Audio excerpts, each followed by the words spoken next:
जय हिंद दोस्तों, मैं अंकित शर्मा छोटे से गांव जिला उन्नाव से कलम युग क्लासेस पर आपका स्वागत करता हूं। तो आज हम बताएंगे त्रिभुज के बारे में। त्रिभुज जो चैप्टर है, इसके बाद निर्देशांक ज्यामिति के बाद। तो निर्देशांक ज्यामिति तो हमने बता दिया था। अगर आपने उसके क्वेश्चन किए हैं और अच्छे से हल किए हैं तो आपको ज़रूर से ज़रूर वो क्वेश्चन आ जाएंगे। अब जो है त्रिभुज में क्या बताएंगे, तो सबसे पहले त्रिभुज में जो है बताया गया समरूपता। तो त्रिभुज में समरूपता क्या होती है, तो हम बताते हैं समरूप आकृतियां कह सकते हैं। कौन सी होती, कैसे पहचानेंगे? समरूप आकृतियां। अब यहाँ पे देखो, सिमिलर जो आकृतियां होती हैं एक ही तरह की। देखो 9th में इससे पहले पढ़ाया गया है सर्वांग समता। सर्वांग समता क्या होता है, जिसमें आकार और आकृति दोनों सेम होती हैं, उसकी माप जो होती है सेम होती है। और समरूपता क्या होती है, समरूप का मतलब होता है जो आकृतियां जिनका आकार एक ही प्रकार का हो। समरूप का मतलब क्या होता है, आकार एक ही प्रकार का हो लेकिन उनका जो साइज है या माप कह सकते हैं वो अलग अलग होती है। समझ में आया नहीं आया?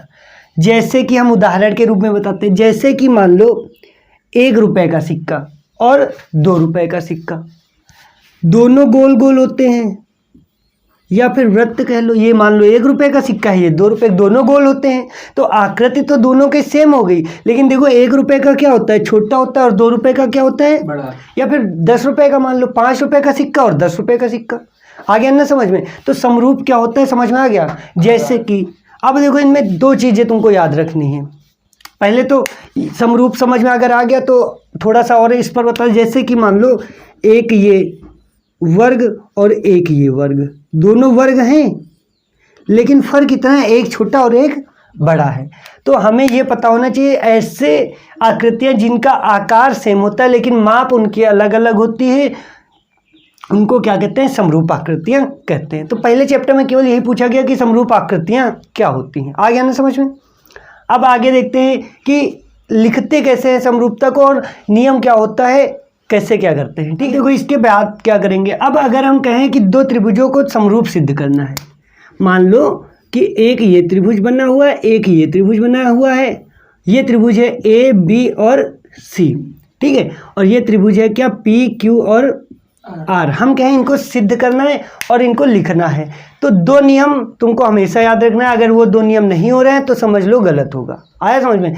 सबसे पहला नियम क्या है, जैसे कि ये त्रिभुज है और ये त्रिभुज, इनके जो संगत कोण है, संगत कोण का मतलब सेम, बी है तो क्यू इधर, ए पी और सी आर, संगत कोण है जो है। पहला नियम क्या याद रखोगे, त्रिभुज है या कोई भी आकृति है, उनके संगत कोण क्या होने चाहिए, बराबर होने चाहिए।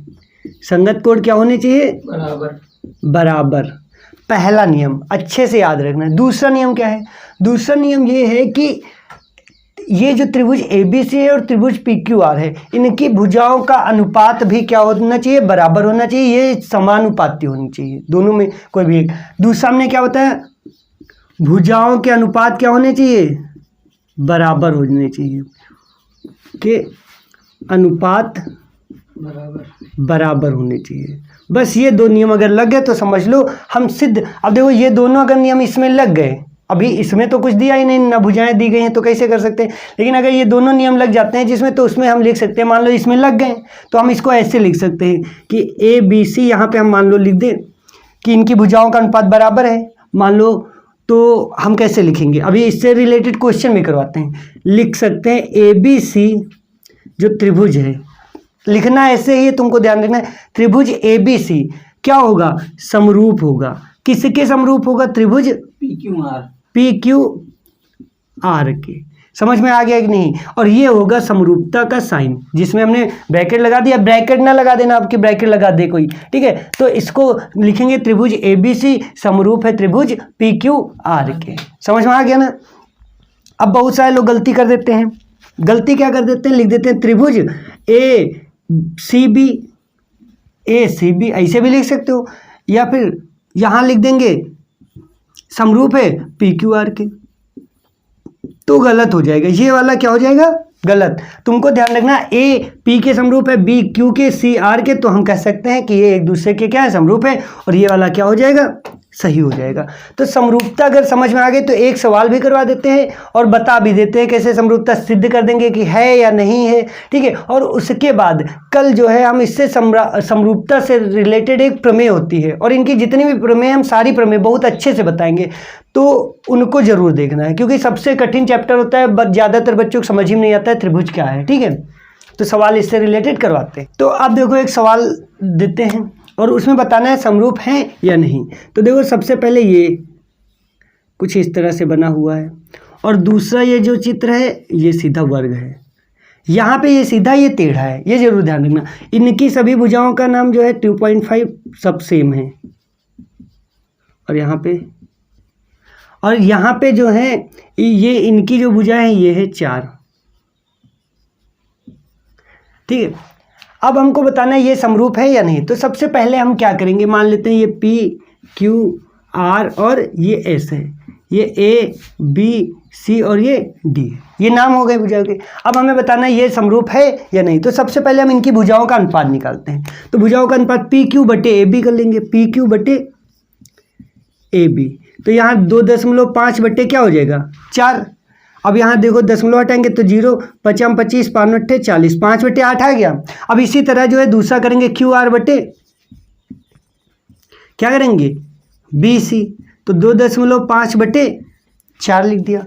तो अनुपात देखो बता रहे हैं, यहाँ 0 तो यहाँ 5 25 5 8 ये भी सेम आ गया। अब सब में सेम है तो सब में अनुपात सेम आएगा ना, यहाँ से बार बार करने की जरूरत है नहीं, क्योंकि सभी भुजाएं सेम है तो पता चल जाएगा कि 5 बटे 8 ही आएगा। तो देखो अनुपात तो सही आ गया, लेकिन इनके कोण क्या हैं, हमने 2 नियम बताए थे, एक कोण बराबर होना चाहिए, दूसरा भुजाओं का अनुपात। लेकिन यहाँ पे कोण बराबर नहीं, ये तो 90 है सब में, लेकिन यहाँ 90 नहीं है। तो कह सकते हैं कि जो PQ R और S है ये चतुर्भुज, ये जो है ABCD के बराबर या इसके समरूप नहीं हो सकता। क्यों नहीं हो सकता, कारण हमने बताया क्योंकि इनके कोण बराबर नहीं है। तो समझ में आ गया है, उम्मीद करते हैं ये अच्छे से आपको समझ में आ गया होगा कि समरूपता कैसे सिद्ध करते हैं। दो नियम कौन से बताइए, जल्दी से बताओ। 2 नियम जिसके कोण बराबर हो, कोण बराबर और भुजाओं का अनुपात क्या हो, बराबर हो। ये 2 नियम अगर लग गए तो त्रिभुज हो या चतुर्भुज हो, वृत्त हो, कुछ भी हो, हम उनको क्या कर सकते हैं, समरूप कर सकते हैं। और समरूपता का साइन कैसे होता है, ये होता है क्या, समरूपता का साइन, ठीक है। तो अब कल जो है इससे रिलेटेड प्रमेय बताएंगे, ठीक है। तो कल मिलते हैं प्रमेय के साथ।